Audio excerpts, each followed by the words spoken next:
Hello बच्चों, कैसे हो आप सब। उम्मीद करते हैं आप सब बहुत बढ़िया होंगे। तो केमिकल इक्विलिब्रियम का नेक्स्ट लेक्चर हम स्टार्ट करने जा रहे हैं। लास्ट क्लास में मैंने आपको कहा था कि इस लेक्चर में हम ली चैटेलियर प्रिंसिपल और साइमल्टेनियस इक्विलिब्रियम की बात करेंगे, लेकिन थोड़ा सा मैं सीक्वेंस चेंज कर रहा हूं। हम सबसे पहले जो है यहाँ पर ली चैटेलियर प्रिंसिपल पढ़ेंगे और साइमल्टेनियस इक्विलिब्रियम हो गया या फिर जो एक वेपर प्रेशर हो गया और एक रिलेटिव ह्यूमिडिटी, ये दो तीन टॉपिक है जो कि केवल जो है वो जेई में आते हैं। तो ये टॉपिक लास्ट में हम पढ़ेंगे। सबसे पहले वो टॉपिक हम कवर कर रहे हैं जो नीट और जेई दोनों के लिए कॉमन है। तो सबसे पहले हम स्टार्ट करते हैं यहां से। आज हम स्टार्ट करने जा रहे हैं ली चैटेलियर्स प्रिंसिपल। ली चैटेलियर्स प्रिंसिपल देखो जी कि भैया ली चैटेलियर प्रिंसिपल क्या है। तो ली चैटेलियर प्रिंसिपल जो है ना, ये बेसिकली हम ये बोलते हैं कि किसी भी रिएक्शन पर, कोई रिएक्शन है, जैसे आप इसको यूं समझना कि हमारे पास कोई रिएक्शन है, A is converting into B, ठीक है। और ये रिएक्शन जो है ये है भैया जी इक्विलिब्रियम पर। क्या इक्विलिब्रियम एस्टैब्लिश्ड है? ध्यान रखना, रिएक्शन अगर रिवर्सिबल है तो वहां पर इक्विलिब्रियम पक्का आएगा ही आएगा, आज नहीं तो कल लेकिन आएगा। बताया था ना कि वो है तो वो आएगा।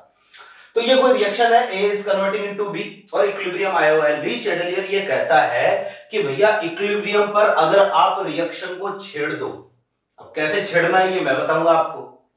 क्या अगर आपने इक्विलिब्रियम पर किसी रिएक्शन को छेड़ दिया, किसी फैक्टर को चेंज कर दिया, वो फैक्टर हो सकता है कंसंट्रेशन, हो सकता है वो वॉल्यूम, हो सकता है वो टेम्परेचर, हो सकता है वो प्रेशर, हो सकता है। क्या एक रिएक्शन थी, उसमें इक्विलिब्रियम आया हुआ था, सब ठीक ठाक चल रहा था, आपने जो इनमें से किसी फैक्टर को चेंज करके रिएक्शन को छेड़ दिया, मान लो कंसंट्रेशन चेंज कर दी, वॉल्यूम बढ़ा दिया कम कर दिया, टेम्परेचर बढ़ा दिया कम कर दिया, किसी भी फैक्टर को चेंज करके आपने जो रिएक्शन को क्या कर दिया, छेड़ दिया।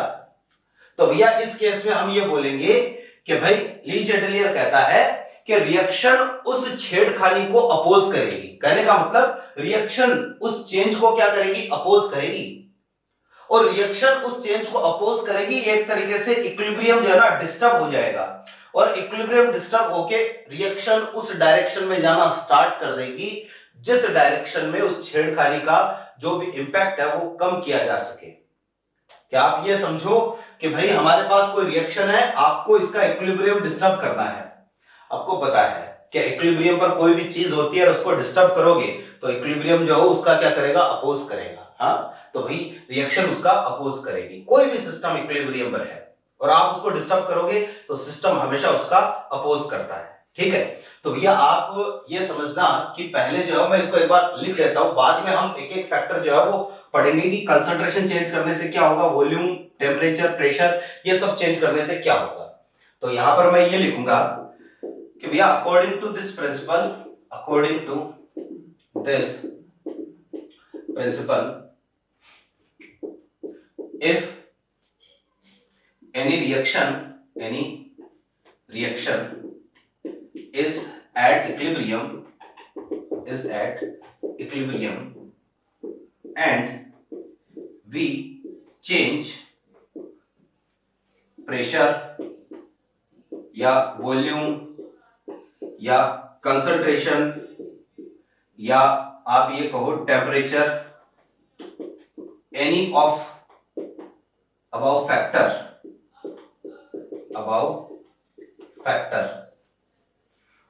at equilibrium, then reaction will oppose this change and equilibrium will shift in that direction where the effect of these changes can be reduced। ठीक है, तो ये तो है हमारे पास इसकी लैंग्वेज कि आपको क्या करना है, किसी भी रिएक्शन को इक्विलिब्रियम पर डिस्टर्ब करना है और इनमें से किसी फैक्टर को चेंज करना है। तो चेंज करोगे तो रिएक्शन जो है वो इसको बिल्कुल बर्दाश्त नहीं करेगी, रिएक्शन को बिल्कुल बर्दाश्त नहीं होगा कि यार मेरा इक्विलिब्रियम डिस्टर्ब कर दिया। अब इक्विलिब्रियम डिस्टर्ब करोगे तो रिएक्शन जो है उसका क्या करेगी, अपोज करेगी कि जो आपने इनमें से किसी भी फैक्टर को चेंज करके रिएक्शन को छेड़ दिया तो रिएक्शन उस छेड़खानी को अपोज करेगी कि भाई हम क्यों छेड़ दिया मेरे को, है ना। तो कोई भी जो है वो अपने साथ किसी तरीके की छेड़खानी बर्दाश्त नहीं करना चाहता है, रिएक्शन भी अपने साथ किसी तरीके की छेड़खानी बर्दाश्त नहीं करना चाहती है। इक्विलिब्रियम आया हुआ है, आपने मान लो कंसंट्रेशन को बढ़ा दिया, रिएक्शन उसका अपोज करेगी, टेम्परेचर कम कर दिया, रिएक्शन उसका अपोज करेगी। कुछ भी चेंज करो, इक्विलिब्रियम पर रिएक्शन को डिस्टर्ब करोगे, रिएक्शन उसका अपोज करेगी और इक्विलिब्रियम हमारा उस डायरेक्शन में शिफ्ट हो जाएगा, उस तरफ चला जाएगा जिस तरफ उस इफेक्ट को या उस चेंज के इफेक्ट को क्या किया जा सके भैया, रिड्यूस किया जा सके, उस इफेक्ट को कम किया जा सके। अब देखो जरा कि मैं बार बार जो है रिएक्शन को छेड़ने की बात कर रहा हूं, ये छेड़ते कैसे हैं तो भैया ये मैं आपको सिखा रहा हूं। देखो जरा कि किसी भी रिएक्शन को कैसे आप छेड़ सकते हो। तो छेड़ने के तरीके होते हैं भैया जी 5। किसी भी रिएक्शन को छेड़ने के कितने तरीके, 5 तरीके हैं। कैसे छेड़ सकते हो, देखो या तो कंसंट्रेशन चेंज कर सकते हो, या टेम्परेचर चेंज कर सकते हो, या प्रेशर चेंज कर सकते हो, या वॉल्यूम चेंज कर सकते हो, या फिर आप इक्विलिब्रियम पर इनर्ट गैस मिक्स करके रिएक्शन को डिस्टर्ब कर सकते हो, इक्विलिब्रियम को डिस्टर्ब कर सकते हो। इन 5 में से कोई भी फैक्टर आप चेंज कर दो तो भैया जी इक्विलिब्रियम हमारा क्या हो जाएगा, चेंज हो जाएगा, शिफ्ट हो जाएगा। किस डायरेक्शन में, जिधर इस चेंज का इफेक्ट क्या किया जा सके, कम किया जा सके। अब आप समझना बात को कि अगर जो है ली शेटेलियर प्रिंसिपल ध्यान से आपको पढ़ना है तो हम ये पांचों फैक्टर एक एक करके समझते हैं। देखना एग्जांपल से जो है ये चीज बहुत ही आसान लगेगी आपको। जैसे मैं यहां पर एग्जांपल लेता हूं, सबसे पहला एग्जांपल अपने पास है जी इफेक्ट ऑफ कंसंट्रेशन। ठीक है कि इक्विलिब्रियम पर बेसिकली कंसंट्रेशन का क्या इफेक्ट होता है। अब ध्यान से देखो कि रिएक्शन में हमारे पास reactant is converting into product. जैसे ये कोई रिएक्शन है कि रिएक्टेंट हमारा किस में कन्वर्ट हो रहा है, प्रोडक्ट में कन्वर्ट हो रहा है। तो यहां पर मैं ये क्या बोलूंगा कि रिएक्टेंट अगर प्रोडक्ट में कन्वर्ट हो रहा है तो रिएक्टेंट की कंसंट्रेशन या तो आप क्या कर सकते हो, बढ़ा सकते हो, या फिर आप जो क्या कर सकते हो, घटा सकते हो। या तो आपने रिएक्टेंट की कंसंट्रेशन बढ़ानी है या फिर आपको रिएक्टेंट की कंसंट्रेशन को कम करनी है, दोनों में से कोई एक काम करना है। अब देखना जरा कि यार इक्विलिब्रियम आया हुआ था, सब कुछ ठीक ठाक चल रहा था, रिएक्टेंट प्रोडक्ट में बदल रहा था, प्रोडक्ट रिएक्टेंट में बदल रहा था, दोनों में जो सब कुछ सेट था मामला। अब रिएक्शन को आपने डिस्टर्ब कर दिया। कैसे किया कि जिस कंटेनर में रिएक्शन हो रही है उस कंटेनर में अचानक से आपने रिएक्टेंट मिला दिया, कि जिस भी कंटेनर में रिएक्शन हो रही थी ना, अचानक से बाहर से आपने रिएक्टेंट उसमें मिला दिया। जैसे ही रिएक्टेंट मिलाऊंगा मुझे बताओ रिएक्टेंट की कंसंट्रेशन क्या हो जाएगी, बढ़ जाएगी। और रिएक्टेंट की कंसंट्रेशन अगर बढ़ी तो देखो मैं बता देता हूं, जो काम आप करोगे ना रिएक्शन उसका उल्टा करेगी। अगर आप कंसंट्रेशन को बढ़ा रहे हो, रिएक्शन चाहेगी वापस से कंसंट्रेशन क्या हो जाए, कम हो जाए। अगर आप कंसंट्रेशन को कम कर रहे हो, रिएक्शन चाहेगी वापस से कंसंट्रेशन क्या हो जाए, बढ़ जाए।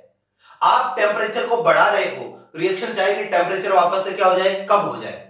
आप प्रेशर को बढ़ा रहे हो, रिएक्शन चाहेगी प्रेशर वापस से कम हो जाए। आपने जो मान लो कंसंट्रेशन इक्विलिब्रियम पर रिएक्टेंट मिला दिया, अब रिएक्टेंट का अमाउंट आपने बढ़ा दिया, रिएक्शन क्या चाहेगी, यार रिएक्टेंट का अमाउंट बढ़ गया, वापस से कम करना है। अब रिएक्शन के हाथ तो लगे नहीं है कि भाई वापस से कंटेनर में हाथ लगाया और निकाल के फेंक दिया हो। रिएक्शन अपने आप को ऐसे एडजस्ट करेगी कि ये जो रिएक्टेंट का अमाउंट बढ़ा है ना, ये वापस से क्या हो जाए, कम हो जाए। ठीक है, अब आप सोचो कि वापस से कम कैसे होगा, कि जैसे ही रिएक्टेंट जो है ना आप मिलाओगे तो रिएक्शन क्या करेगी, जल्दी जल्दी, मुझे बताओ रिएक्टेंट का अमाउंट कम कैसे होगा, जब रिएक्टेंट जल्दी जल्दी कंज्यूम होना स्टार्ट हो जाए। जब रिएक्टेंट जल्दी जल्दी कंज्यूम होगा यानी जल्दी जल्दी रिएक्शन किधर जाना स्टार्ट हो जाए, फॉरवर्ड डायरेक्शन में जाना स्टार्ट हो जाए, रिएक्शन जल्दी जल्दी आगे की तरफ भागना स्टार्ट हो जाएगी। जो रिएक्टेंट बढ़ा है वो वापस से धीरे धीरे क्या हो जाएगा, कम हो जाएगा।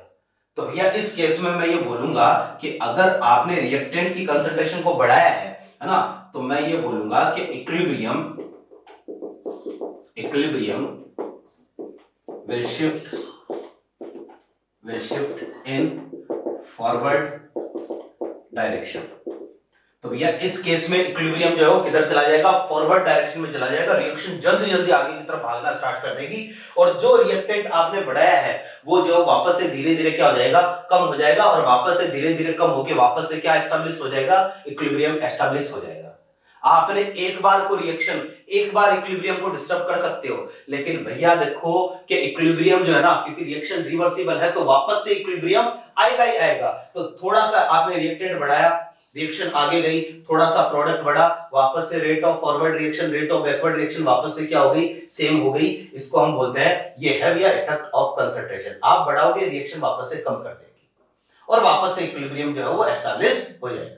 मेरे ख्याल से मेरी बात समझ में आ रही होगी। यहां देखना, अगर आपने रिएक्टेंट की कंसंट्रेशन को क्या कर दिया, कम कर दिया, तो रिएक्टेंट की कंसंट्रेशन को कम कर दिया, मान लो जिस कंटेनर में रिएक्शन हो रही थी आपने रिएक्टेंट को वहां से हटा दिया, रिमूव कर दिया। जैसे ही रिएक्टेंट की कंसंट्रेशन को आप कम करोगे, रिएक्शन सोचेगी अरे रिएक्टेंट चला गया, चलो वापस से रिएक्टेंट की कंसंट्रेशन को क्या कर देते हैं, बढ़ा देते हैं। तो मुझे बताओ वापस से रिएक्टेंट की कंसंट्रेशन बढ़ेगी कैसे, कि यार रिएक्टेंट की कंसंट्रेशन वापस से बढ़ेगी जब प्रोडक्ट भाग भाग के किस में जाएगा, रिएक्टेंट में जाएगा। जब प्रोडक्ट जल्दी जल्दी जो है वो किधर, पीछे की तरफ जाएगा ना, बैकवर्ड रिएक्शन तेजी से होगी, तो जो रिएक्टेंट का अमाउंट आपने कम किया है वापस से जो रिएक्टेंट का अमाउंट बढ़ना स्टार्ट हो जाएगा और धीरे धीरे धीरे धीरे वापस से क्या एस्टैब्लिश हो जाएगा, इक्विलिब्रियम एस्टैब्लिश हो जाएगा। तो आप जो काम करोगे भैया, मेरे रिएक्शन उसका उल्टा करेगी। आपने रिएक्टेंट को कम कर दिया, रिएक्शन वापस से रिएक्टेंट को क्या करना चाहेगी, बढ़ाना चाहेगी। और आप खुद सोचो कि रिएक्टेंट वापस से बढ़ेगा कैसे, जब रिएक्शन भाग भाग के किधर आएगी, बैकवर्ड में आएगी। तो यहां पर मैं बोलूंगा कि भैया जी equilibrium will shift in backward direction. तो इस केस में इक्विलिब्रियम जो है ना वो बैकवर्ड आ जाएगा। फिर आप समझना कि हमारे पास जैसे प्रोडक्ट है ना, प्रोडक्ट की कंसंट्रेशन के साथ भी हम दो काम कर सकते हैं, या तो बढ़ा सकते हैं या फिर कंसंट्रेशन को क्या कर सकते हैं, घटा सकते हैं। क्या मान लो आपने प्रोडक्ट की कंसंट्रेशन को इंक्रीज कर दिया, अगर प्रोडक्ट की कंसंट्रेशन आप इंक्रीज कर रहे हो, अब आप खुद दिमाग लगाओ कि यार प्रोडक्ट की कंसंट्रेशन को इंक्रीज कर दिया, रिएक्शन क्या चाहेगी, वापस से प्रोडक्ट की कंसंट्रेशन को डिक्रीज करना। और मुझे बताना कि प्रोडक्ट की कंसंट्रेशन डिक्रीज कैसे होगी, कि आपने प्रोडक्ट बढ़ा दिया, कि इक्विलिब्रियम पर और ज्यादा प्रोडक्ट बाहर से मिला दिया, तो जैसे ही प्रोडक्ट बढ़ेगा रिएक्शन सोचेगी अरे प्रोडक्ट का अमाउंट बढ़ गया, चलो वापस इसको क्या करते हैं, कम करते हैं। और वापस से कम कैसे करेंगे, जब रिएक्शन भाग भाग की किधर आएगी, पीछे की तरफ, यानी कि प्रोडक्ट का डिसोसिएशन क्या हो जाएगा, बढ़ जाएगा और इक्विलिब्रियम किस तरफ आ जाएगा, बैकवर्ड डायरेक्शन में आ जाएगा। कहने का मतलब प्रोडक्ट जल्दी जल्दी ब्रेक होना स्टार्ट हो जाएगा, रिएक्टेंट में बदलना स्टार्ट हो जाएगा। तो मैं कहूंगा कि अगर प्रोडक्ट का अमाउंट बढ़ा दिया, कंसंट्रेशन ऑफ प्रोडक्ट इंक्रीज कर दिया, तो in this case equilibrium will shift in backward direction, ठीक है। तो इस केस में इक्विलिब्रियम जो है वो हमारा किधर शिफ्ट हो गया, बैकवर्ड डायरेक्शन में शिफ्ट हो गया। अगेन अब आप सोचो कि अगली जो है वो पॉइंट है कि आपने प्रोडक्ट का अमाउंट कम कर दिया, मान लो कि इक्विलिब्रियम चल रहा था, सब सही था, सिस्टम सेट था, है ना, और आपने अचानक से क्या कर दिया, प्रोडक्ट का अमाउंट कम कर दिया, आपने प्रोडक्ट को हटा लिया कंटेनर से। तो जैसे ही प्रोडक्ट हटाओगे वैसे ही क्या होगा, प्रोडक्ट का अमाउंट कम होगा। तो प्रोडक्ट का अमाउंट कम होगा तो रिएक्शन जो है वो क्या करेगी, वापस से प्रोडक्ट को बनाना चाहेगी। और वापस से प्रोडक्ट कैसे बनेगा, जब इक्विलिब्रियम भाग भाग के किधर आएगा, फॉरवर्ड डायरेक्शन में आएगा। और जल्दी जल्दी इक्विलिब्रियम फॉरवर्ड डायरेक्शन में अगर आ रहा है तो मैं बोलूंगा प्रोडक्ट धीरे धीरे वापस से क्या हो गया, बढ़ गया। और धीरे धीरे कौन एस्टैब्लिश हो जाएगा, इक्विलिब्रियम वापस से एस्टैब्लिश हो जाएगा। तो मैं बोलूंगा in this case equilibrium will shift in forward direction, ठीक है। तो ये 4 पॉइंट है, बहुत ही आसान सा काम है। कंसंट्रेशन का इफेक्ट आपको कुछ यूं ही चेक करना है कि भैया हमारा इक्विलिब्रियम जो है वो किस तरफ जाएगा, रिएक्शन किस तरफ शिफ्ट होगी। आई होप मेरी बातें आपके समझ में आ रही होगी। अब देखो एक बहुत ही जरूरी पॉइंट है, ठीक है, जरूरी पॉइंट ये है, if concentration of any solid is increased or decreased at equilibrium, then equilibrium will remains unaffected.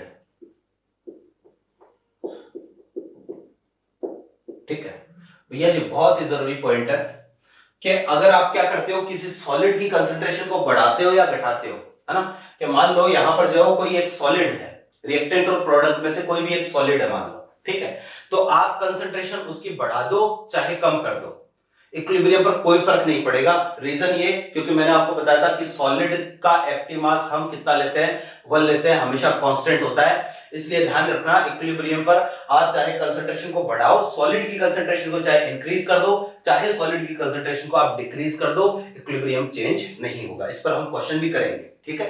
तो ये तो पहला फैक्टर हो गया अपने पास, क्या, effect of concentration. I hope आपको किसी प्रकार का कोई डाउट यहां पर नहीं रहा होगा। नेक्स्ट जो पॉइंट है कंसंट्रेशन के बाद, बहुत ही जरूरी पॉइंट हम डिस्कस करने जा रहे हैं, effect of temperature. Effect of temperature देखिएगा सर,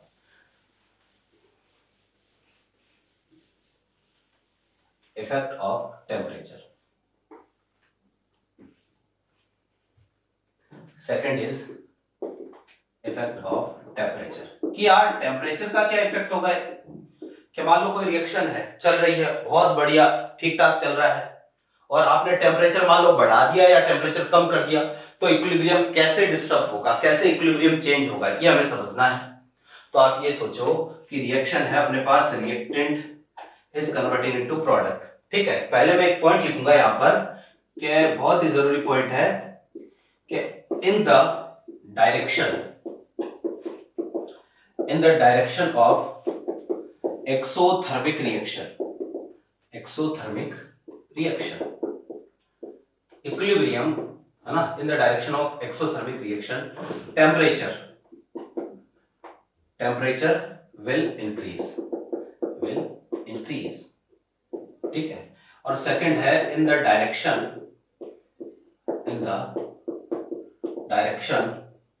ऑफ एंडोथर्मिक रिएक्शन,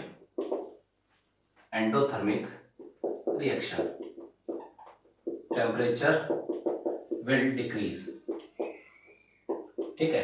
कि भैया जी ये पॉइंट ध्यान में रखना कि एक्सोथर्मिक रिएक्शन के डायरेक्शन में तो टेम्परेचर इंक्रीज होता है, और एंडोथर्मिक रिएक्शन के डायरेक्शन में टेम्परेचर क्या होता है, डिक्रीज होता है। अब ये कैसे होता है, एक छोटा सा एग्जांपल लेते हैं। मान लो हमारे पास कंडीशन ऐसी है, मान लो पानी है, और यहाँ पर पानी में कोई रिएक्शन हो रही है, A is converting into B, ये कोई रिएक्शन है, और ये रिएक्शन है एक्सोथर्मिक, और एक्सोथर्मिक है तो रिएक्शन जब होगी तो यहाँ पर हीट क्या होगी, रिलीज होगी ना, और हीट अगर रिलीज होगी तो वो हीट किसको मिलेगी, पानी को मिलेगी, और पानी हीट एब्जॉर्ब करेगा तो टेम्परेचर क्या हो जाएगा, बढ़ जाएगा।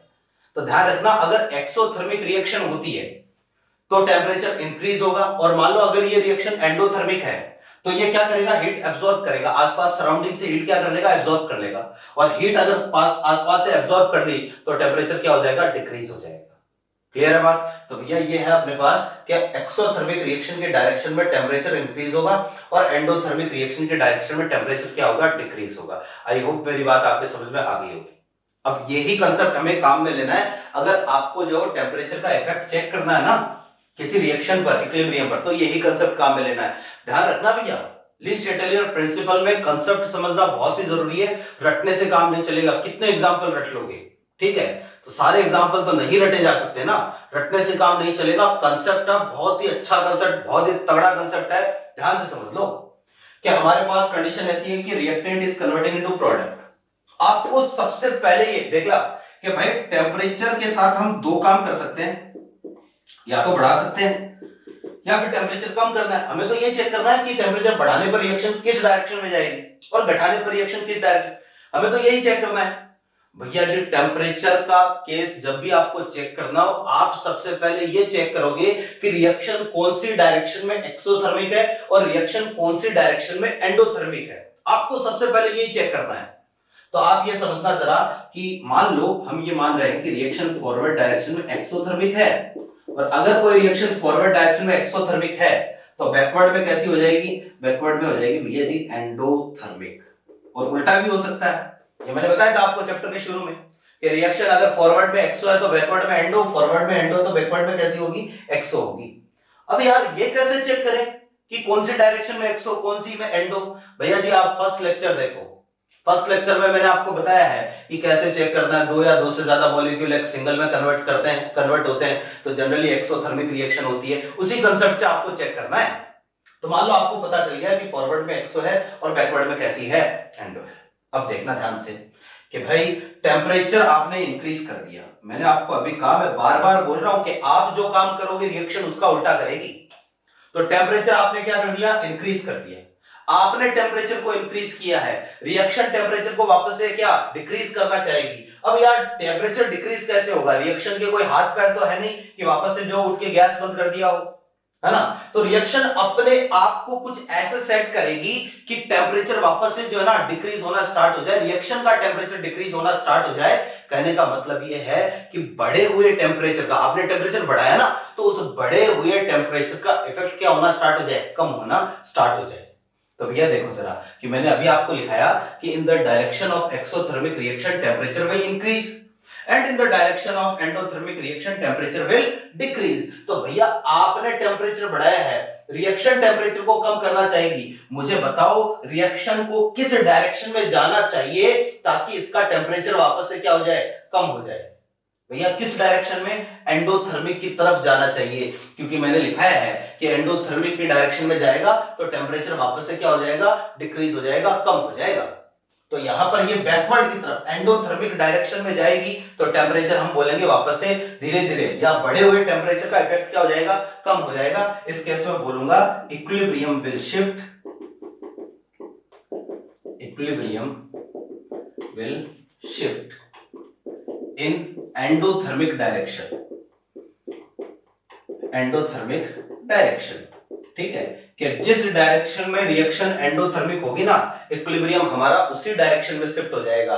भैया जी ये कई लोग जो है ना इसको ऐसे बताते हैं कि फॉरवर्ड में बैकवर्ड में, ये भूल जाओ, क्योंकि मुझे क्या पता रिएक्शन फॉरवर्ड में एक्सो है या बैकवर्ड में एक्सो है। आप तो कंसेप्ट लगाओ, कंसेप्ट ये कहता है कि आपने टेम्परेचर बढ़ाया है, रिएक्शन जो है उसका इफेक्ट कम करना चाहती है, और रिएक्शन कम करेगी, कैसे करेगी, तो रिएक्शन उस डायरेक्शन में जाएगी जिधर टेम्परेचर कम होगा। तो रिएक्शन जल्दी जल्दी एंडो की तरफ भागना स्टार्ट कर देगी, और जल्दी जल्दी एंडो की तरफ भागेगी तो इस केस में रिएक्टेंट, यहां इस पर्टिकुलर केस में रिएक्टेंट बढ़ जाएगा, प्रोडक्ट कम हो जाएगा। ये केस है। ठीक है, दूसरा आपने टेम्परेचर को मान लो कम कर दिया कि यार सब सेट था मामला, इक्विलिब्रियम आया हुआ था, सब बढ़िया चल रहा था, और आपने अचानक से क्या कर दिया, टेम्परेचर को डिक्रीज कर दिया इक्विलिब्रियम पर। और जैसे ही टेम्परेचर डिक्रीज करोगे वैसे ही रिएक्शन जो है ना, रिएक्शन क्या कि टेम्परेचर को डिक्रीज कर दिया। अब यार आपने डिक्रीज किया तो रिएक्शन वापस से अपना टेम्परेचर इंक्रीज करना चाहिए। अब वापस से इंक्रीज कैसे होगा, तो मैंने कहा कि इक्विलिब्रियम देखो किस तरफ जाएगा तो इंक्रीज होगा, एक्सोथर्मिक रिएक्शन, एक्सोथर्मिक डायरेक्शन की तरफ जाता है या एक्सोथर्मिक रिएक्शन होती है तो टेम्परेचर वापस से क्या होता है, इंक्रीज होता है। आपने डिक्रीज किया है, रिएक्शन इंक्रीज करना चाहेगी, मुझे बताओ किस डायरेक्शन में चली जाएगी, एक्सोथर्मिक की तरफ चली जाएगी। Equilibrium will shift in exothermic direction. यहां पर मैं बोलूंगा जी equilibrium will shift in exothermic direction. तो इस केस में जो इक्विलिब्रियम है ना, ये एक्सोथर्मिक रिएक्शन की तरफ चला जाएगा। तो इतना ही ध्यान रखो, टेम्परेचर इंक्रीज करेंगे तो एंडोथर्मिक की तरफ, कंसेप्ट क्या है मैंने बता दिया, वापस से देखो एक बार वीडियो को, और यहां पर डिक्रीज करोगे तो इक्विलिब्रियम किधर जाएगा, एक्सोथर्मिक की तरफ। क्लियर है बात, आगे बढ़े। ठीक है, तो हमने कंसंट्रेशन का इफेक्ट देखा, टेम्परेचर का देखा, प्रेशर और वॉल्यूम का भी देख लेते हैं, फिर इस पर एग्जांपल लेंगे, फिर इस पर क्वेश्चन करेंगे। देखिएगा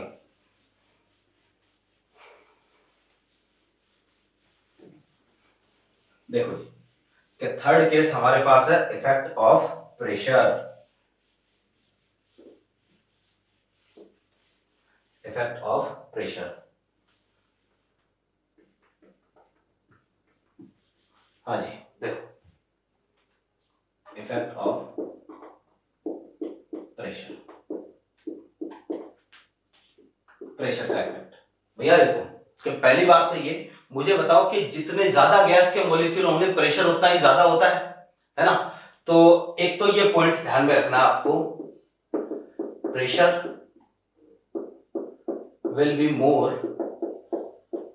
more on the side where number of gaseous molecules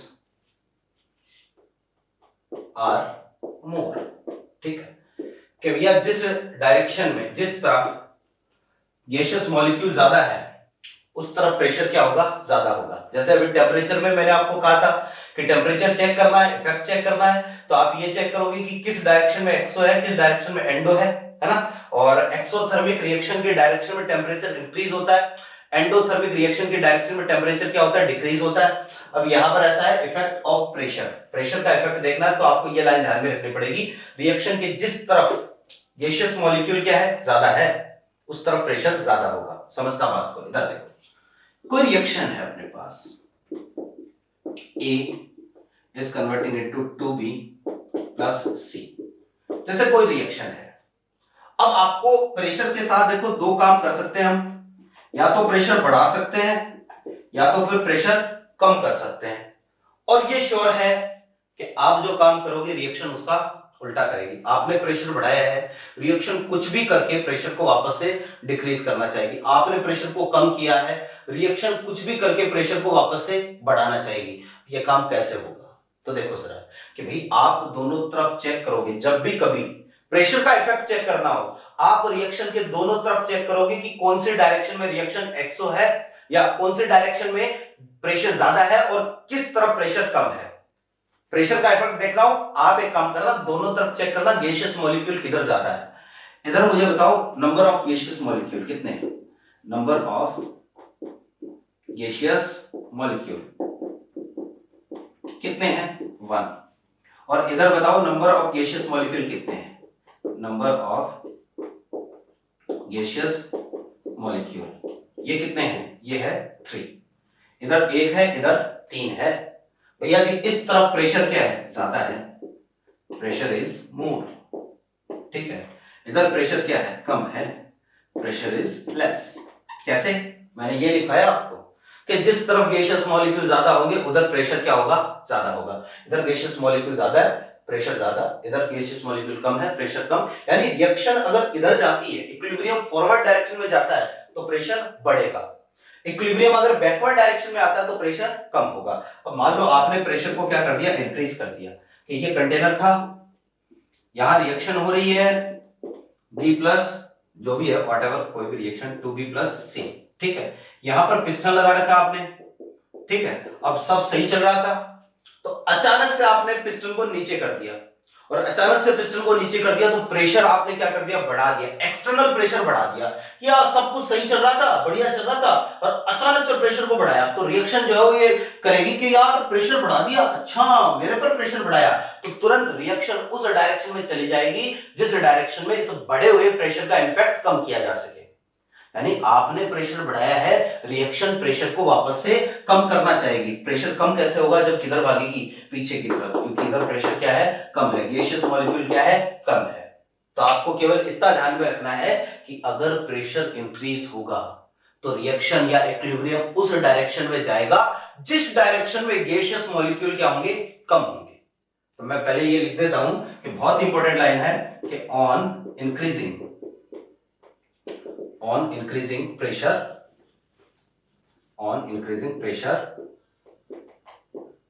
equilibrium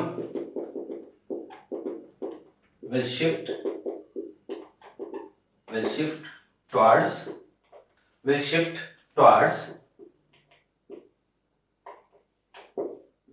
ठीक है, towards less number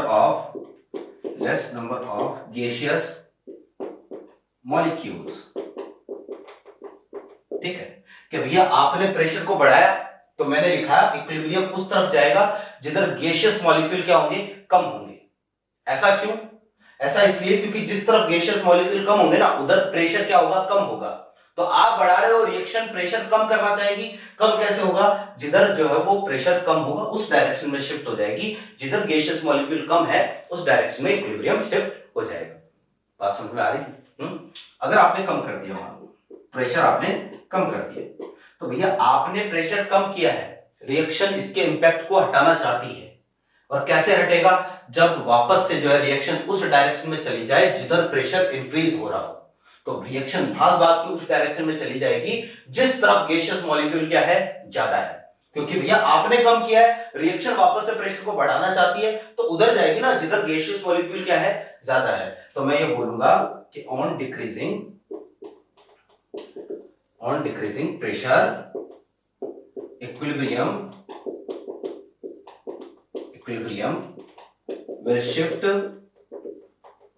will shift towards more number of gaseous molecules।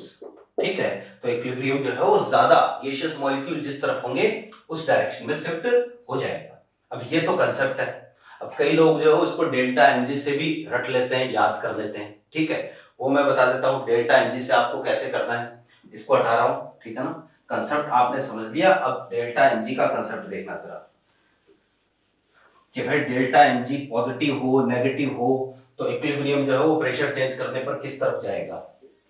Concept मैंने बता दिया कि भाई प्रेशर इंक्रीज करोगे तो इक्विलिब्रियम उस डायरेक्शन में जाएगा जिस तरफ गैसियस मॉलिक्यूल कम हो। प्रेशर डिक्रीज करोगे तो इक्विलिब्रियम उस डायरेक्शन में जाएगा जिस तरफ गैसियस मॉलिक्यूल ज्यादा हो। तो हमारे पास मान लो कोई रिएक्शन है, ठीक है, इसको हम यूं समझते हैं कि if delta NG of reaction is positive, delta NG positive है, जैसे एक जनरल सी रिएक्शन ले लेते हैं, ए इज कन्वर्टिंग इनटू 2b, ठीक है, डेल्टा एनजी कैसा है, पॉजिटिव है। ठीक है, आप प्रेशर को यहां पर बढ़ा सकते हो, प्रेशर को यहां पर कम भी कर सकते हो, दोनों काम कर सकते हैं। तो मुझे बताओ, देखो इधर गैसियस मॉलिक्यूल कितने हैं, गैसियस मॉलिक्यूल Gm, इधर Gm है कितना 1 और इधर गैसियस मॉलिक्यूल कितना है 2। डेल्टा एनजी कितना आ रहा है, डेल्टा एनजी की वैल्यू है कितनी 1, पॉजिटिव है। ठीक है, और मैंने कहा देखो इधर कम है मॉलिक्यूल, इधर मॉलिक्यूल क्या है, ज्यादा है। प्रेशर इंक्रीज करने पर इक्विलिब्रियम किस डायरेक्शन में जाता है, जिधर गैसियस मॉलिक्यूल कम होंगे। मैं बार बार बोल रहा हूं, ये लाइन जहन में उतार दो अपने कि प्रेशर इंक्रीज करने पर इक्विलिब्रियम किधर जाएगा, जिधर गैसियस मॉलिक्यूल कम होंगे। ठीक, तो यहां पर देखना जरा कि प्रेशर इंक्रीज करूंगा, इक्विलिब्रियम किस डायरेक्शन में जाएगा, जिधर गैसियस मॉलिक्यूल कम होंगे, यानी यहां किधर आ रहा है, बैकवर्ड डायरेक्शन में। यहां पर मैं बोलूंगा ऑन इंक्रीजिंग प्रेशर इक्विलिब्रियम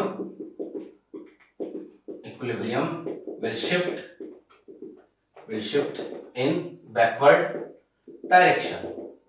तो यहां पर इक्विलिब्रियम जो है ना वो बैकवर्ड डायरेक्शन में जाएगा। यहां पर जो अगर आपने कम कर दिया तो कम करूंगा तो इक्विलिब्रियम उस तरफ जाएगा जिधर गैसियस मॉलिक्यूल ज्यादा होंगे। तो यहां पर मैं बोलूंगा कि equilibrium will shift in forward direction. ठीक है, कि ये है कि फॉरवर्ड में मॉलिक्यूल क्या है, ज्यादा है ना, तो फॉरवर्ड में चला जाएगा।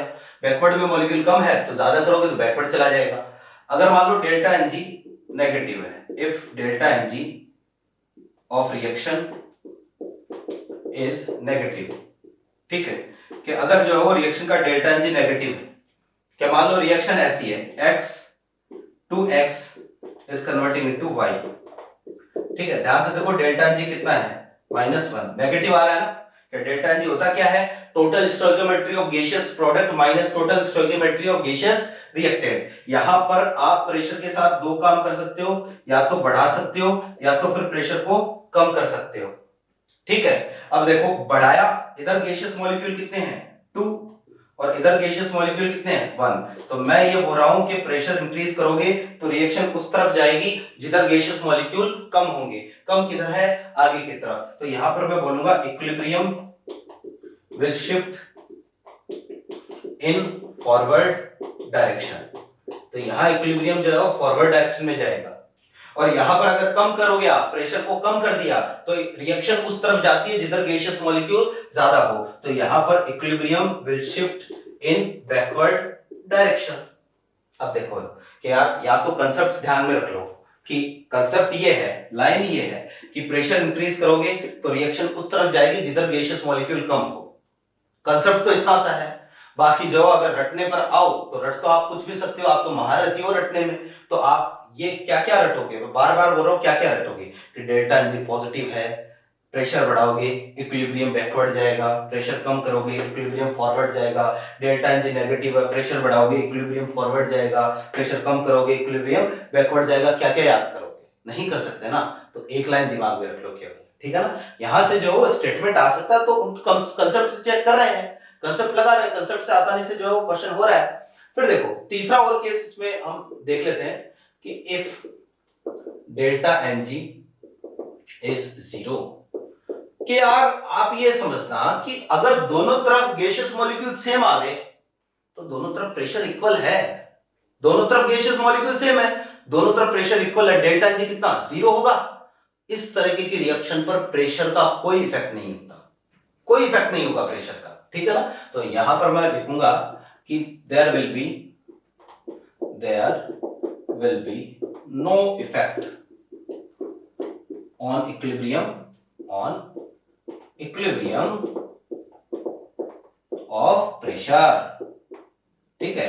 यहां इस तरह की रिएक्शंस पर इक्विलिब्रियम पर प्रेशर का कोई इफेक्ट नहीं होगा। आप चाहे प्रेशर बढ़ा दो चाहे प्रेशर कम कर दो, इक्विलिब्रियम अनअफेक्टेड रहेगा, इक्विलिब्रियम जो है वो चेंज नहीं होगा, कहीं नहीं जाएगा। जैसा चल रहा है मामला वैसा ही चलेगा। आप प्रेशर कितना भी बढ़ा दो कितना भी कम कर दो, इक्विलिब्रियम डिस्टर्ब नहीं होगा। क्लियर है बात। तो क्वेश्चन कई बार ऐसा आ जाता है, which of the following reaction will be unaffected from pressure, ठीक है। तो जहां डेल्टा एनजी 0 होता है ना, दोनों तरफ गैसियस मॉलिक्यूल सेम होते हैं, दोनों तरफ प्रेशर सेम होता है, और अगर ऐसा है तो वहां पर जो इस तरह की रिएक्शन प्रेशर से अनअफेक्टेड रहेगी। आई होप मेरी बात समझ में आ गई होगी। फिर देखिएगा, इसको मैं मिटा रहा हूं। तो ये हो गया जी इफेक्ट ऑफ प्रेशर, ठीक है। अभी इस पर क्वेश्चन करेंगे तो ये चीजें जो है बहुत ही आसान हो जाएगी।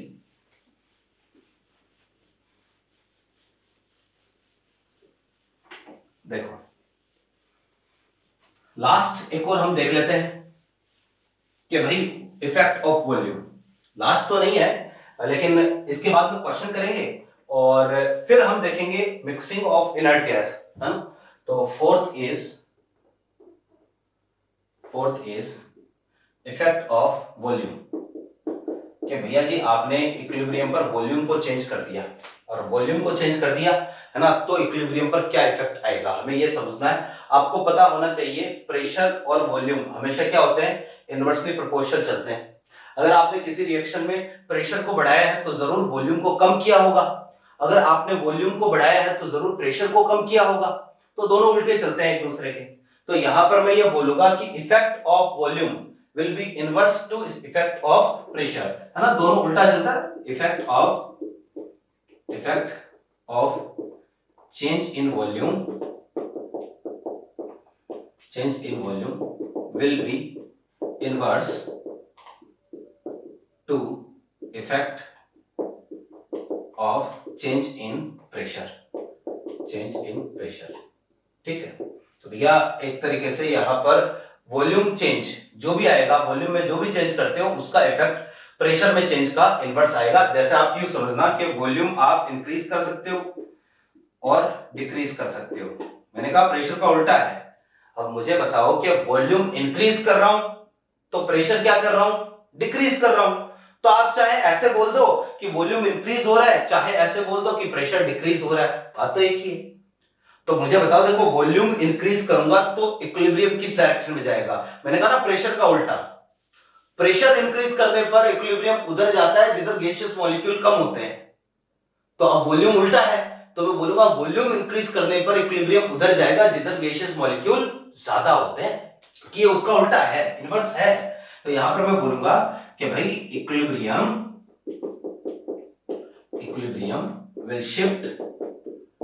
will shift towards more number of gaseous molecules, ठीक है। इक्विलिब्रियम उस तरफ जाएगा जिधर गैसियस मॉलिक्यूल क्या होंगे, ज्यादा होंगे। और अगर कम कर दिया तो आप ये बोल दो कि वॉल्यूम कम कर रहा हूं, ऐसे बोल दो, चाहे ऐसे बोल दो कि प्रेशर इंक्रीज कर रहा हूं। तो मुझे बताओ कि वॉल्यूम कम कर रहा हूं तो ये उल्टा होगा, प्रेशर कम करने पर इक्विलिब्रियम किधर जाता है, जिधर गैसियस मॉलिक्यूल ज्यादा होते हैं। तो अब जो है वो यहाँ पर वॉल्यूम कम करने पर क्या बोलूंगा, equilibrium will shift towards less number of gas molecules. जिधर जो है वो गैस मॉलिक्यूल कम होंगे उधर चला जाएगा। हालांकि वॉल्यूम का इफेक्ट जो है ना इतना ज्यादा पूछता नहीं है, बस एक ही लाइन ध्यान में रखनी है। कंसेप्ट ये है कि वॉल्यूम का इफेक्ट होगा प्रेशर का उल्टा, कि वॉल्यूम इंक्रीज कर रहे हो तो जो है वो आप ऐसे सोच लेना कि अच्छा वॉल्यूम इंक्रीज हो रहा है तो प्रेशर डिक्रीज हो रहा है, और प्रेशर डिक्रीज होने पर इक्विलिब्रियम जाता है ज्यादा गैसियस मॉलिक्यूल की तरफ। तो इसका मतलब वॉल्यूम जो है वो, वॉल्यूम का ये कंसेप्ट हो जाएगा कि ज्यादा गैसियस मॉलिक्यूल की तरफ वॉल्यूम इंक्रीज करोगे तो किधर जाएगा, ज्यादा गैसियस मॉलिक्यूल की तरफ जाएगा। तो ये वॉल्यूम का इफेक्ट है। अब देखो हम स्टार्ट करते हैं क्वेश्चन इस पर, कि क्वेश्चन कैसे आता है। 2-3 क्वेश्चन लेते हैं, बहुत ही आसान सा काम है भैया।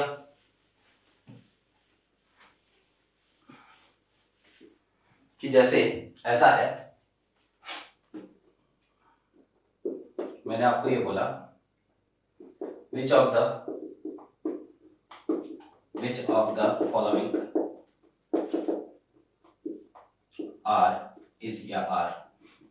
is suitable condition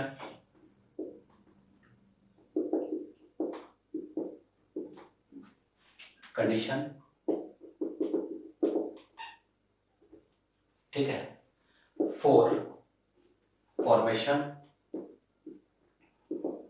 of ammonia from Haber's process। ठीक है, पहला आपको दे दिया जैसे हाई प्रेशर लो टेम्परेचर, दूसरा मैंने दे दिया हाई प्रेशर हाई टेम्परेचर, एक मैंने आपको दे दिया लो प्रेशर लो टेम्परेचर, और एक मैंने आपको दे दिया लो प्रेशर हाई टेम्परेचर।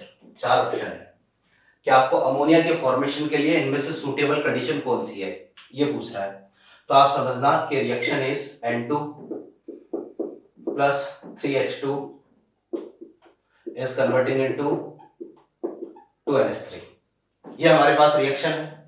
तो अब इस रिएक्शन में आपको जो है वो क्या करना है, टेम्परेचर और प्रेशर का इफेक्ट चेक करना है। हैबर प्रोसेस इसी को बोलते हैं ना। तो आपको टेम्परेचर और प्रेशर का इफेक्ट चेक करना है। मैं एक चीज बता देता हूं आपको कि जैसे मान लो आप पहले जो है वो प्रेशर का इफेक्ट चेक कर रहे हो, कि प्रेशर का इफेक्ट चेक करना है, लेकिन आप सबसे पहले क्वेश्चन पढ़ोगे कि क्वेश्चन का पर्पस क्या है, क्वेश्चन क्या चाहता है। इसने बोला है suitable condition for formation of ammonia. Purpose is formation of ammonia. कहने का मतलब क्वेश्चन चाहता है कि अमोनिया का फॉर्मेशन ज्यादा से ज्यादा हो। अमोनिया का फॉर्मेशन ज्यादा से ज्यादा हो, इसका मतलब रिएक्शन ज्यादा से ज्यादा किधर जानी चाहिए, फॉरवर्ड डायरेक्शन में रिएक्शन ज्यादा से ज्यादा जानी चाहिए। और रिएक्शन फॉरवर्ड डायरेक्शन में ज्यादा से ज्यादा कैसे जाएगी, अब आपको ये चेक करना है। यानी कि हम ये चाहते हैं कि रिएक्शन ज्यादा से ज्यादा भाग भाग के किधर जाए, आगे की तरफ जाए, फॉरवर्ड डायरेक्शन में जाए। अब इसके लिए आपको क्या करना पड़ेगा, अब देखो जरा, सबसे पहले मैं प्रेशर का इफेक्ट चेक कर देता हूं। मैंने अभी आपको कहा था on increasing pressure equilibrium will shift towards less number of gaseous molecules. इधर बताओ गैसियस मॉलिक्यूल कितने हैं, गैसियस मॉलिक्यूल है कितने, टोटल 4। इधर जो है गैसियस मॉलिक्यूल कितने हैं, इधर गैसियस मॉलिक्यूल है 2। आपने अगर प्रेशर को इंक्रीज किया तो मुझे बताओ इक्विलिब्रियम किस तरफ जाएगा, प्रेशर इंक्रीज करूंगा तो इक्विलिब्रियम जाएगा भैया shifts equilibrium shifts in forward direction। ऐसा ही है कि भाई फॉरवर्ड डायरेक्शन की तरफ, क्योंकि फॉरवर्ड डायरेक्शन की तरफ गैसियस मॉलिक्यूल क्या है, कम है। क्लियर है बात। और हम क्या चाहते हैं, रिएक्शन को किधर लेके जाना है, फॉरवर्ड ही लेके जाना है, आगे ही लेके जाना है। तो भैया प्रेशर तो इंक्रीज करना पड़ेगा। यानी अगर आपने यहां पर प्रेशर डिक्रीज कर दिया ना, मान लो तो डिक्रीज कर दिया तो रिएक्शन बैकवर्ड आ जाएगी। मुझे बताओ अमोनिया का फॉर्मेशन कम हो जाएगा, हमें तो बढ़ाना है, ज्यादा से ज्यादा यील्ड चाहिए, ज्यादा से ज्यादा फॉर्मेशन करना है। प्रेशर को बढ़ाओ ताकि रिएक्शन किधर जाए, आगे की तरफ जाए। Pressure should be high. तो प्रेशर का आ गया हाई प्रेशर होना चाहिए, ये नहीं होगा, ये नहीं होगा। लो प्रेशर दे रखा है ना, चलो ठीक है, टेम्परेचर का चेक करते हैं। मैंने आपको कहा जब भी टेम्परेचर का इफेक्ट चेक करना हो तो आप क्या करोगे, पहले ये चेक करोगे रिएक्शन कौन से डायरेक्शन में एक्सो है और रिएक्शन कौन से डायरेक्शन में एंडो है। भैया ये रिएक्शन फॉरवर्ड में कैसी है, फॉरवर्ड में एक्सोथर्मिक है, बैकवर्ड में कैसी है, एंडोथर्मिक है। कैसे चेक किया, कंसेप्ट पहली क्लास में बता चुका हूं, नहीं पता जाके देख लो पहली क्लास में, ठीक है, कि कैसे बिना डेल्टा एच के कैसे चेक करते हैं रिएक्शन एंडो है कि एक्सो है। तो यहाँ फॉरवर्ड डायरेक्शन में एक्सो और बैकवर्ड में कैसी है, एंडो है। ध्यान से देखना जरा कि भाई मैंने अभी कहा था कि टेम्परेचर इंक्रीज करोगे तो इक्विलिब्रियम उस डायरेक्शन में जाएगा जिधर इसका इफेक्ट कम किया जा सके। तो यानी इक्विलिब्रियम जाएगा एंडोथर्मिक की तरफ। On increasing temperature equilibrium will shift towards endothermic direction, और एंडोथर्मिक किधर है, बैकवर्ड है। यानी टेम्परेचर अगर आपने ज्यादा कर दिया ना, बहुत ज्यादा टेम्परेचर कर दिया, बढ़ाते गए, जैसे जैसे टेम्परेचर बढ़ाओगे रिएक्शन बैकवर्ड आना स्टार्ट कर देगी, और बैकवर्ड आना स्टार्ट करेगी तो यील्ड तो क्या हो रही है, कम हो रही है, फॉर्मेशन तो कम हो रहा है, डिसोसिएशन बढ़ रहा है। तो इस केस में भैया टेम्परेचर ज्यादा करने से काम नहीं चलेगा। हाँ, टेम्परेचर अगर मैं कम करूंगा ना, टेम्परेचर कम करोगे तो इक्विलिब्रियम जाएगा इक्विलिब्रियम जाएगा एक्सोथर्मिक डायरेक्शन की तरफ, कि आपने टेम्परेचर कम किया है, रिएक्शन टेम्परेचर बढ़ाना चाहेगी, और बढ़ेगा कैसे, जब रिएक्शन जो है जल्दी जल्दी एक्सोथर्मिक की तरफ जाएगी, यानी जल्दी जल्दी फॉरवर्ड में जाएगी। यानी कि टेम्परेचर कम करोगे तो मैं बोलूंगा equilibrium shift in forward direction. Clear है बात। तो देखो टेम्परेचर कम होना चाहिए और प्रेशर ज्यादा होना चाहिए, तो ऑप्शन विल बी फर्स्ट। इस तरह का क्वेश्चन आता है तो आपको हमेशा ऐसे ही चेक करना होता है। मेरे ख्याल से मेरी बात समझ में आ रही होगी। क्लियर है बात। फिर देखो जरा, क्या एक क्वेश्चन बोल लेते हैं यहाँ पर। आप सबसे पहले जो है ना पर्पस ढूंढोगे कि क्वेश्चन का पर्पस क्या है, क्वेश्चन क्या चाहता है, रिएक्शन को आगे लेके जाना है या रिएक्शन को पीछे लेके आना है। ठीक है, देखिएगा एक क्वेश्चन और देता हूं मैं आपको।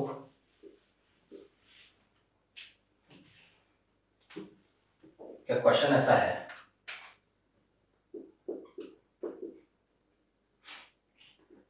which of the following are suitable condition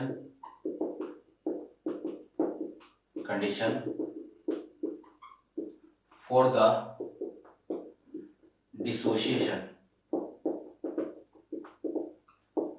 of CaCO3।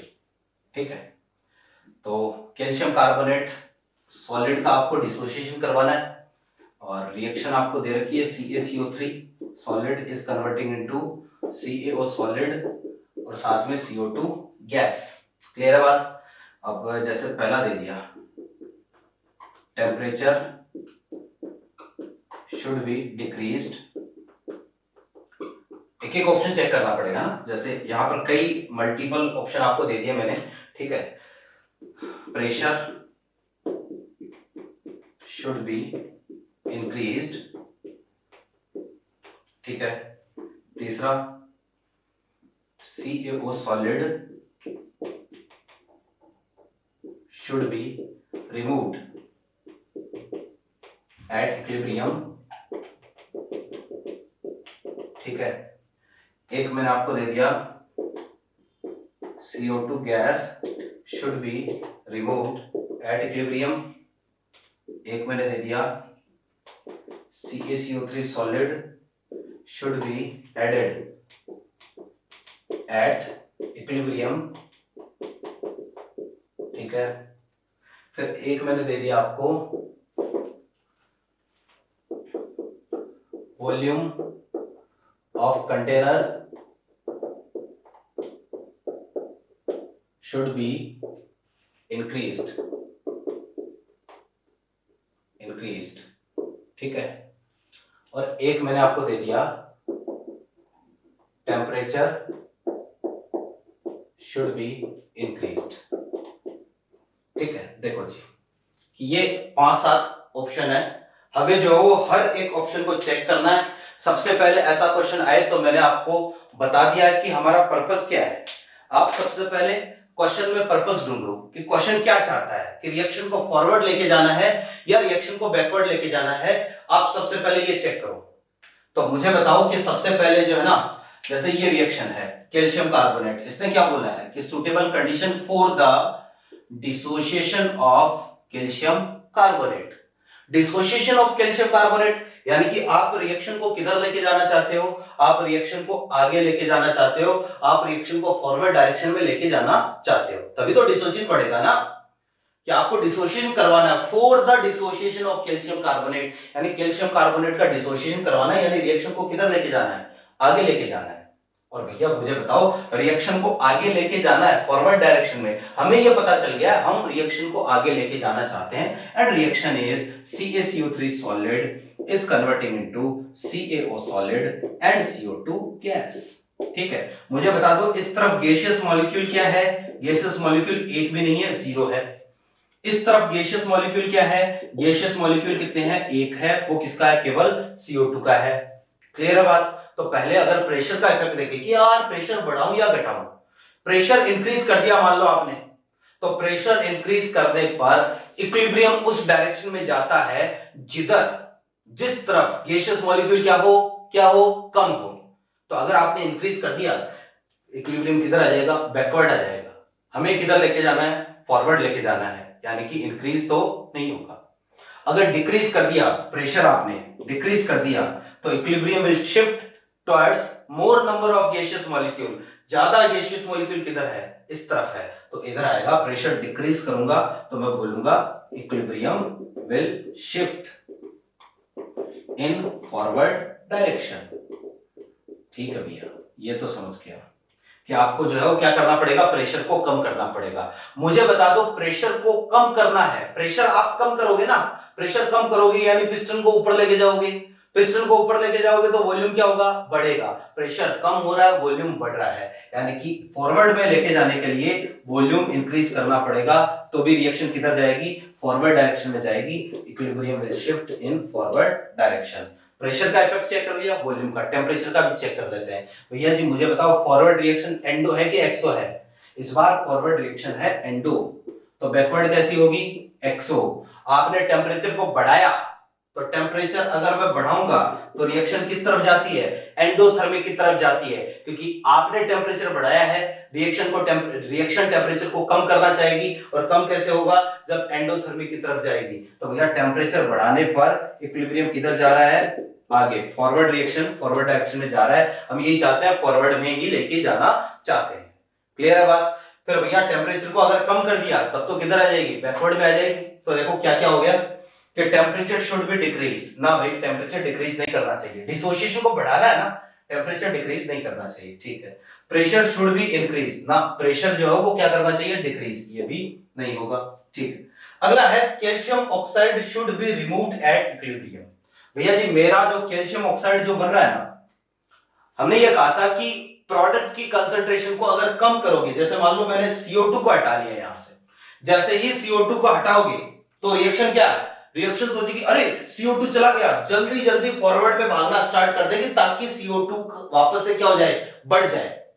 लेकिन भैया मैंने आपको यह भी लिखवाया था कि किसी भी सॉलिड की कंसंट्रेशन को बढ़ाओ चाहे घटाओ, इक्विलिब्रियम पर कोई इफेक्ट नहीं होगा। तो भैया ये सॉलिड है, ये भी सॉलिड है, आप चाहे इसको बढ़ा दो घटा दो कोई फर्क नहीं पड़ने वाला है। तो भैया ये आप बढ़ा दो घटा दो कोई फर्क नहीं पड़ेगा। CO2 should be removed at equilibrium. बिल्कुल भैया, CO2 की कंसंट्रेशन अगर इक्विलिब्रियम पर आपने कम कर दी, CO2 अगर हटा लिया ना, तो जैसे ही CO2 यहां से हटाऊंगा तो फर्क पड़ेगा। CO2 गैस है, इसका एक्टिव मास हम 1 नहीं लेते हैं, इसका एक्टिव मास 1 नहीं लेते हैं, इसका जो है वो एक्सप्रेशन हमें केसी के एक्सप्रेशन में लिखना होता है। ठीक है, तो इसलिए CO2 को हटाने पर फर्क पड़ेगा इक्विलिब्रियम पर। जैसे ही CO2 हटाओगे आप जो क्या करोगे, इक्विलिब्रियम जो भाग भाग के जो किधर जाएगा, आगे जाएगा, फॉरवर्ड डायरेक्शन में शिफ्ट हो जाएगा, इसका डिसोसिएशन बढ़ जाएगा। तो मैं ये बोलूंगा ये हो जाएगा, अपने पास CO2 हटानी पड़ेगी। Calcium carbonate should be added at equilibrium. Again देखो कैल्शियम कार्बोनेट सॉलिड है, सॉलिड हटा दो चाहे मिला दो, इक्विलिब्रियम पर कोई फर्क नहीं पड़ेगा क्योंकि भैया सॉलिड है। हाँ, अगर मान लो इसकी जगह कोई और होता तो जैसे ही ऐड करता तो फॉरवर्ड में जाना स्टार्ट होती रिएक्शन, लेकिन ये सॉलिड है कोई फर्क नहीं पड़ेगा। Volume of container should be increased. बिल्कुल भैया जी वॉल्यूम इंक्रीज होना ही चाहिए।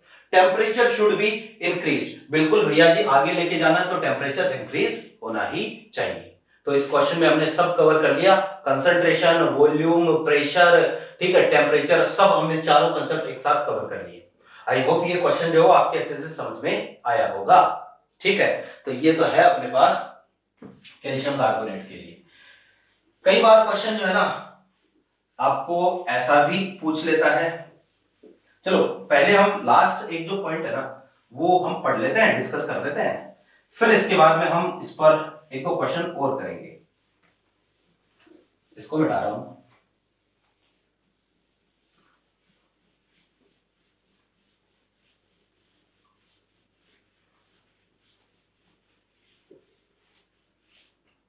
देखो जरा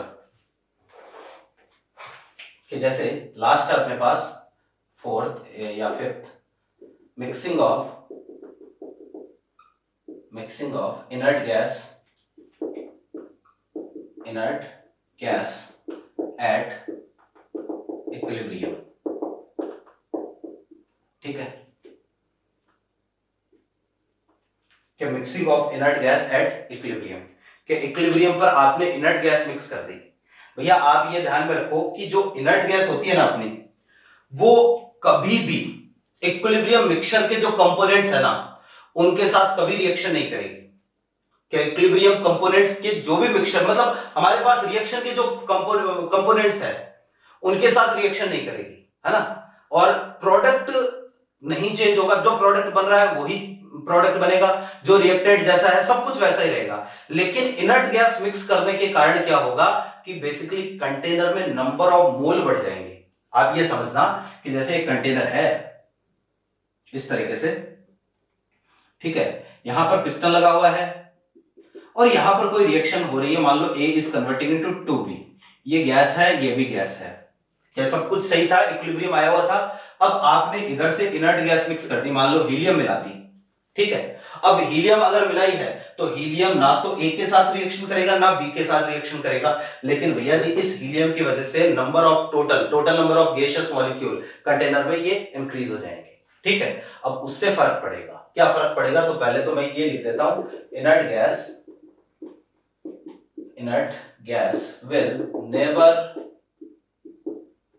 will never reacts with the component of equilibrium,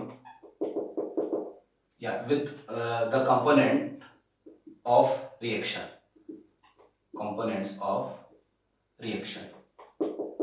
ठीक है, तो ये कंपोनेंट्स के साथ रिएक्शन तो नहीं करेगी, but total number of gaseous moles, gaseous moles in container will increased। ठीक है, कि कंटेनर में टोटल गैसियस मोल क्या हो जाएंगे, इंक्रीज हो जाएंगे। अब देखना कि इक्विलिब्रियम पर टेम्परेचर क्या रहता है, कांस्टेंट रहता है, तो एट इक्विलिब्रियम टेम्परेचर कांस्टेंट था। कि भैया मान लो यहां पर जो इक्विलिब्रियम आया हुआ था तो टेम्परेचर प्रेशर सब कुछ कांस्टेंट है वास्तव में, लेकिन अब जैसे ही आप हीलियम मिलाओगे तो प्रेशर तो कांस्टेंट रहेगा नहीं।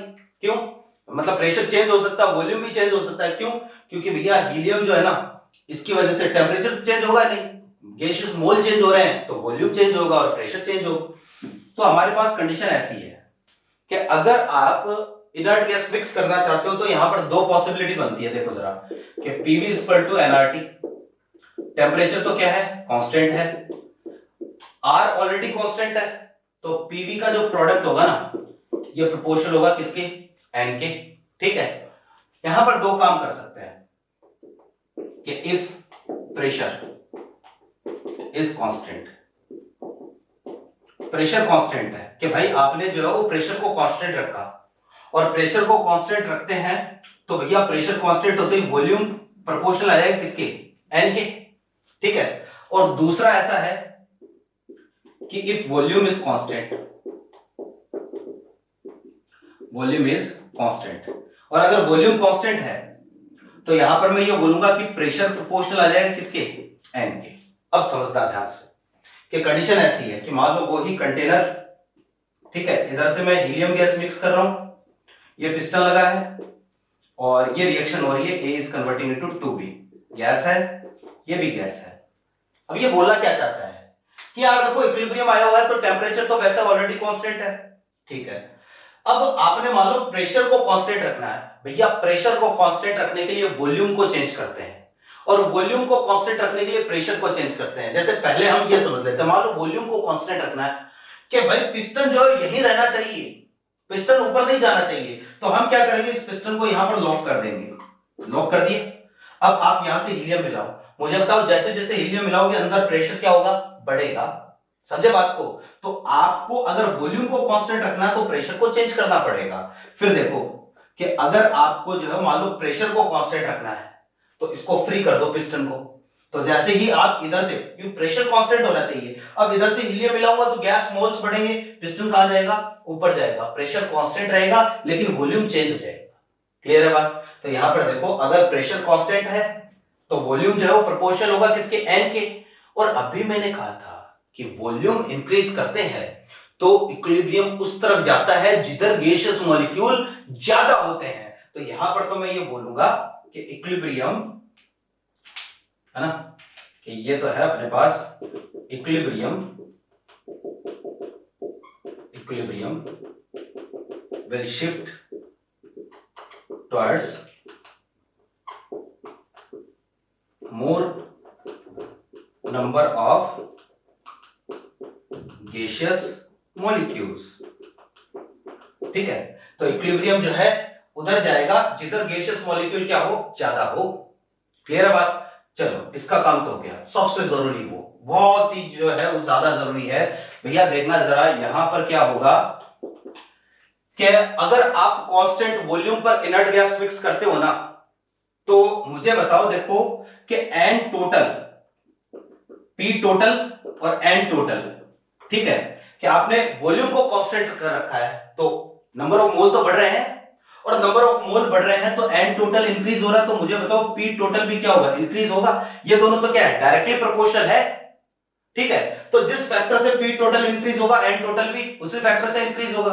अब मुझे बताओ कि गैस का पार्शियल प्रेशर, पार्शियल प्रेशर हम कैसे निकालते हैं, याद करो। पार्शियल प्रेशर निकालने का तरीका मोल फ्रैक्शन इनटू टोटल प्रेशर। और मोल फ्रैक्शन कैसे निकालते हैं, खुद के मोल डिवाइड बाय सबके मोल।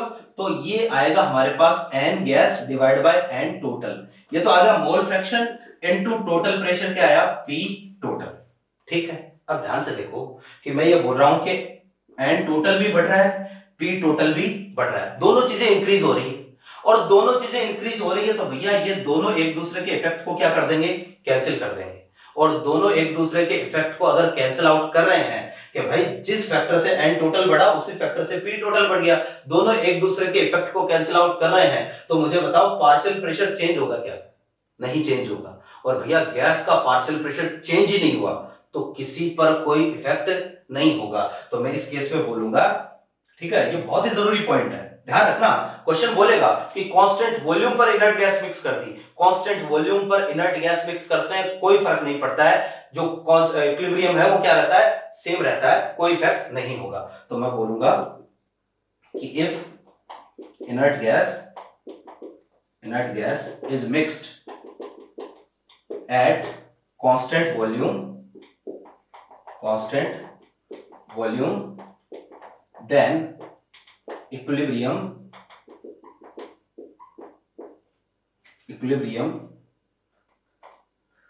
will be unaffected,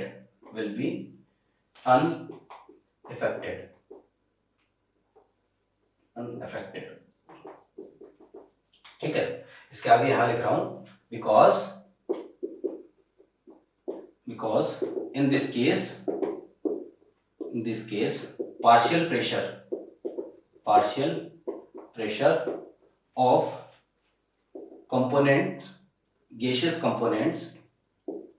gaseous components